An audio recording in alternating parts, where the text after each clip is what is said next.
Mga kalambat, luto na natin yung ating ah nahuli na mga kalantigas at kasag. At siyempre meron tayong punggulan na nahuli mga kalambat. Ito yung kakainin natin ngayon.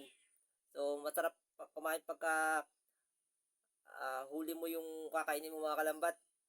So ganito kami mga kalambat kapag kami nangingilaw. Pagkatapos nun, niluto namin yung huli namin. Pagkatapos, saka namin kinakain mga kalambat ay masarap sa